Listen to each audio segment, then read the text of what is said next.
नमस्कार, रीवा टाइम्स में आपका स्वागत है। इस वक्त लगभग रात के 11:40 है और मौजूद है मऊगंज जिले के नई गढ़ी थाना अंतर्गत। ये विश्राम गृह है जहां पर मऊगंज के विधायक प्रदीप पटेल को फिर से गिरफ्तार कर लिया गया है। गिरफ्तार करने का कारण अभी तक पता नहीं चला है।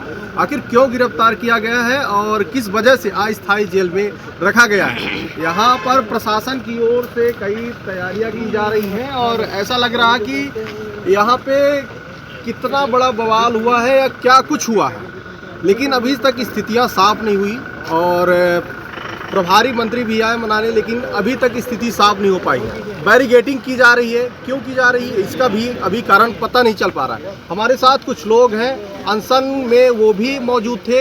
हमारे साथ संतोष तिवारी जी हैं। ये बताएंगे आखिर पूरा घटनाक्रम क्या था और किस वजह से ये स्थिति नहीं हुई। जी बताइए क्या था मामला। महादेवन महालोक का मामला था। 6 अगस्त को हम लोगों ने धरना दिया। हम लोगों को वहाँ लोग भी बताए, हम लोग वहाँ गए और देखे कि 9 एकड़ 27 डिसी में जो मेरे मंदिर की ज़मीन है उस पर मुसलमानों ने अवैध कब्जा कर लिया है। तो हम लोगों ने कलेक्टर साहब को पहले भी आवेदन दिया कि भाई इसको आप खाली करवा दीजिए। 2021 में जब निर्णय हो गया, तहसीलदार महोदय ने निर्णय कर दिया, फिर इसके बाद 2022-23 में SDM महोदय ने आदेश कर दिया कि अतिक्रमण खाली होना चाहिए, तो खाली करिए। तो अतिक्रमण खाली नहीं कर रहे थे। तो हम लोगों ने 6 अगस्त को अपना शांतिपूर्ण ढंग से धरना प्रदर्शन किया। धरना प्रदर्शन हमने 6 तारीख को किया, 7 को कोई नहीं आया। 8 तारीख को SDM साहब आए तो काम नहीं बना। फिर 9 तारीख को कलेक्टर साहब स्वयं आए तो भी काम नहीं बना। फिर 10 तारीख को कलेक्टर साहब बोलते हैं और बड़े बड़े लालीपाप, झूठ का जो लालीपाप को देने के लिए माहिर माने जाते हैं, लालीपाप देना चालू कर दिए कलेक्टर साहब। कलेक्टर साहब ने कहा कि हम 2 महीने के अंदर अतिक्रमण हटा देंगे। हम लोगों ने कहा 2 महीने की बात करते हो, हम 3 महीना देंगे। इसके लिए कलेक्टर साहब ने हम लोगों को धन्यवाद भी दिया कि आप लोग ज़्यादा टाइम दे रहे हैं, इसके लिए बहुत बहुत धन्यवाद। हम आपका तुरंत बहुत जल्द करवाएंगे। महालोक उज्जैन के बाद इसका हम विकास कराएंगे। और गंगा आरती भी हुई। सब कुछ करवाने के बाद कलेक्टर साहब 3 महीने तक कोई कार्रवाई नहीं किए। फिर इसके बाद जब 11 तारीख को हम लोगों ने ज्ञापन दिया कि भाई को आपके द्वारा 3 महीने की समय लिया गया था, समय ओवर हो रहा है, आप कोई कार्रवाई नहीं कर रहे हैं, तो 16 तारीख तक अगर आप कार्रवाई नहीं करेंगे तो हम लोग धरने पर बैठ जाएंगे। कलेक्टर साहब ले तो लिए, 16 तारीख तक कोई कार्रवाई नहीं की। फिर 17 तारीख को हम लोग वहाँ धरने पर आमरण अनशन पर बैठ गए। 17 तारीख को बीत गया, 18 तारीख को बीत गया। जब शाम हो गई तो हमने वहाँ के स्थानीय विधायक जो हमारे हिंदुत्व की पहचान माने जाते हैं उनको हमने फ़ोन लगाया। और झारखंड चुनाव में थे, भाई साहब कोई प्रशासनिक अधिकारी तो साथ नहीं दे रहे कि आप भी साथ नहीं देंगे। उन्होंने कहा चिंता मत करो, हम तत्काल यहाँ चल रहे हैं। और वहाँ से चलकर 19 तारीख को सीधे पहुँच गए 3 बजे। और जैसे ही 3 बजे मंदिर के परिसर के अंदर जाते हैं तो उधर से 3-4 लड़के पाकिस्तान का नारा देने लगे। इधर से भी कुछ लड़के उस टाइप के जवाब तो होगा ही, अगर उधर से होगा प्रतिरोध तो होगा। इसके बाद सीधे मंदिर की दीवार के पास पहुंच गए। क्योंकि ये लोग SDM साहब एक दिन पहले क्या मुझसे बोलते हैं कि वो जो घर है तो वो अभी नोटिस दिए हैं, जो बाउंड्री है तो हम गिरवाने के लिए सोच रहे हैं। हमने कहा बिल्कुल मुझसे राजी हो जाते हैं भैया, जो ना तो उनका ईदगाह है, फर्जी ईदगाह 19 में उन्होंने दर्जित कर लिया, आप देख लीजिए कहीं ईदगाह बनाओ। बोले नहीं है बाउंड्री भर है। फिर हमने कहा बाउंड्री आप वो कर दीजिए और 15 दिन के बाद आप नोटिस जब दिए हैं उसमें आप कार्रवाई करें। लेकिन ये जो कुछ भी हुआ है इसमें प्रशासनिक अमला की गलती है, माननीय कलेक्टर महोदय की गलती के कारण हुआ है ये तो। और बिल्कुल हिंदू मुस्लिम का जो खेल हुआ है सब कलेक्टर की गलती के कारण हुआ। अगर कलेक्टर साहब सही समय में सही निर्णय लिए होते तो आज इतनी बड़ी वारदात न होती।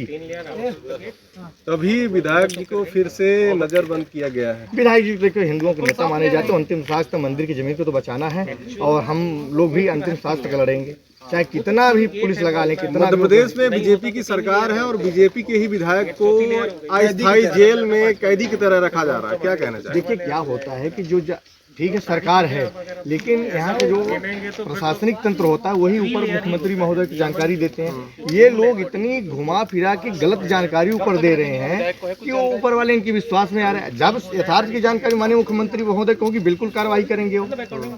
इसमें तो कलेक्टर साहब ऐसा लग रहा है कि उनको कोई चुनाव तो नहीं लड़ना है कहीं मऊगंज से, जिस तरह से वो तैयारियां कर रहे हैं। और ऐसा भी लगा कलेक्टर साहब को मुसलमानों कांग्रेस के एजेंट के रूप में कलेक्टर साहब काम कर रहे हैं।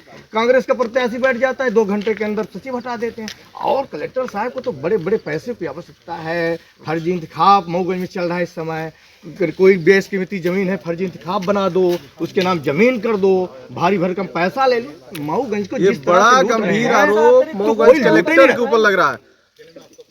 उनको पैसे की क्या आवश्यकता है, ये गंभीर आरोप संतोष तिवारी द्वारा लगाया जा रहा है। मैं तो यहाँ तक बोला कि अगर सीएम साहब को अपने कलेक्टर के ऊपर इतना विश्वास है, सीएम साहब बैठ जाएं और उस फाइल को पूरी नकल मेरे पास सर्टिफाइड है जिस तरह से इन लोगों ने किया है, अगर चैलेंज बार बार कर रहा हूँ कलेक्टर साहब बैठ जाए। फर्जी इंतकाम सीएम साहब ने बनवा दिया, आदेश कर दिया, क्योंकि उसके घर में पढ़े लिखे नहीं थे।